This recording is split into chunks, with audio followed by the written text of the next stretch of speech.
Assalamualaikum warahmatullahi wabarakatuh. Perkenalkan, nama saya Ardiansyah Saman Fahrisa. NIM saya 1900240053. Di sini saya akan mempresentasikan tentang tugas hukum adat yang diberikan untuk tugas UTS. Yaitu saya akan memilih 5 pertanyaan dari 10 pertanyaan yang sudah diberikan. Yang pertama adalah motivasi saya mempelajari hukum adat. Hukum adat merupakan hukum asli Indonesia yang menjadi sumber hukum tidak tertulis dan tumbuh berkembang dan diterapkan dengan kesadaran hukum masyarakat. Karena peraturan-peraturan di dalam hukum adat tersebut dapat menyesuaikan dengan perkembangan masyarakat adat tersebut. Selain itu, hukum adat mencerminkan nilai-nilai kehidupan bagi masyarakat yang dapat saya gunakan untuk kehidupan saya pribadi maupun untuk kehidupan bermasyarakat. Maka dari itu, itulah motivasi saya mempelajari hukum adat tersebut dan ingin menggali lebih jauh tentang hukum adat tersebut. Yang kedua, mengapa hukum adat muncul sebagai tuntutan Sumpah Pemuda? Sumpah Pemuda tersebut dilaksanakan dalam Kongres Pemuda pada 28 Oktober 1928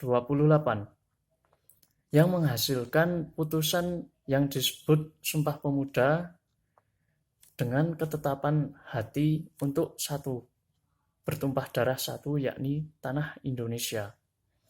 2. Berbangsa satu, yakni bangsa Indonesia. Dan menjunjung tinggi bahasa persatuan, yakni bahasa Indonesia. Selain itu, persatuan bangsa tersebut diperkuat dengan adanya seperti kemauan, sejarah, bahasa, hukum adat, pendidikan, kepanduan. Namun yang kita bicarakan di sini hukum adat. Hukum adat sebagai landasan persatuan bukan tanpa sebab.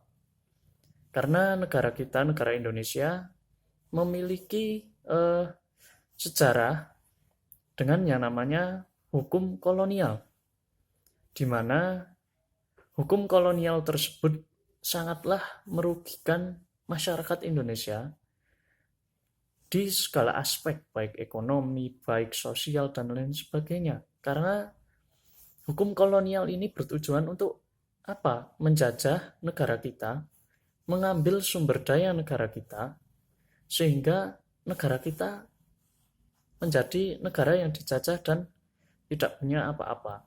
Maka dari itu, pemuda merasa resah dan memasukkan hukum adat tersebut di dalam Kongres Sumpah Pemuda yang dilaksanakan pada 28 Oktober 1928 yang digunakan sebagai alat pemersatu bangsa. Selanjutnya yang nomor 3 adalah perlindungan masyarakat pada era saat ini. Menurut pandangan saya, pada era saat ini merupakan era kemajuan baik di bidang teknologi, industri, dan lain sebagainya yang dapat menggerus baik nilai-nilai kebudayaan, nilai-nilai adat, dan lain sebagainya. Dengan demikian, masyarakat adat perlahan mulai hilang ditelan zaman yang seperti ini.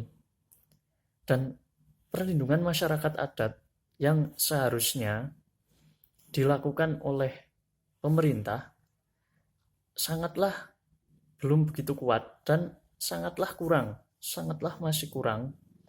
Karena kita lihat saja contohnya, jika ada konflik-konflik, masyarakat adat masih sering sekali terlibat ataupun masyarakat adat masih seringkali melakukan konflik, baik konflik dengan pemerintah, baik konflik dengan eh, swasta dan lain sebagainya.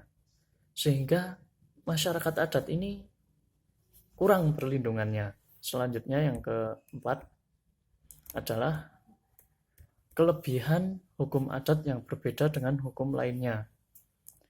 Hukum adat merupakan hukum yang tidak tertulis dan menjadi hukum asli negara kita, yaitu Indonesia. Hukum adat ini tidak tertulis tetapi dapat berkembang mengikuti perkembangan hidup masyarakat. Selain itu, hukum adat ini memiliki nilai-nilai yang terkandung di dalam hukum adat tersebut yang menjadi cerminan bagi masyarakat untuk menjalankan kehidupannya, baik kehidupan pribadi maupun kehidupan sosial. Selain itu, memiliki asas yang sangat